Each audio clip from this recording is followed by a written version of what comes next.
Hello, hello friends. আজকে চলুন আমার পাখির যে সেটআপটা আছে সেটা আজকে শেয়ার করব। এখন পাখির সেটআপের কী অবস্থা আপনাদের দেখাবো। এটা হলো আমার পাখির সেটআপ। পাখির সেটআপে এখন পাখির সেটআপের ভিতরে লাভ বার্ডস আছে, আর এই পাশে ককটেল আছে, আর নিচের এই কেসটাতে ফিঞ্চ আছে।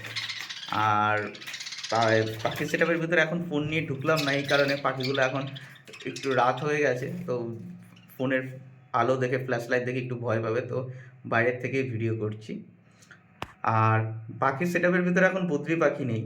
অনেক বদ্রি পাখি ছিল, কিন্তু একটা অ্যাক্সিডেন্টের কারণে আমার অনেক বদ্রি পাখি মারা যায়। ভাইরাস অ্যাটাক করেছিল আসলে, তো অনেক বদ্রি পাখি মারা যায়।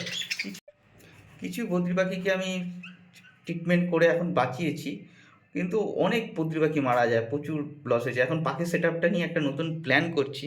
ভাবছি বদ্রি পাখিগুলোকে অন্যরকমভাবে রেখে এই পাখির সেটআপের কলোনির মধ্যে অন্য কিছু পাখি ছাড়ার প্ল্যানিং চলছে। এখনও প্ল্যান করিনি যে কী পাখি ছাড়বো।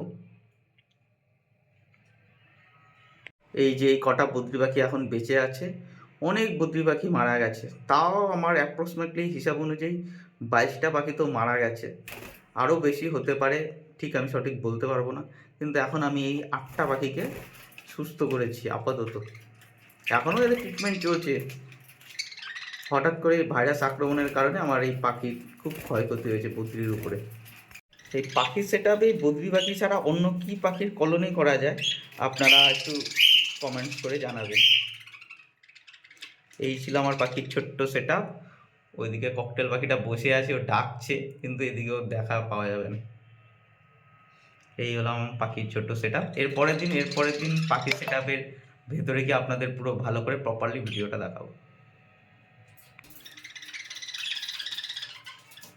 এই লাভ বার্ডগুলো সব ব্রিডিং বক্সে ঢুকে গেছে। উপরের লাভ বার্ডটাকেই শুধু ব্রিডিং বক্স দেওয়া হয়নি, ওই উপরে বসে আছে। এই যে সব বদ্রি পাখিগুলো।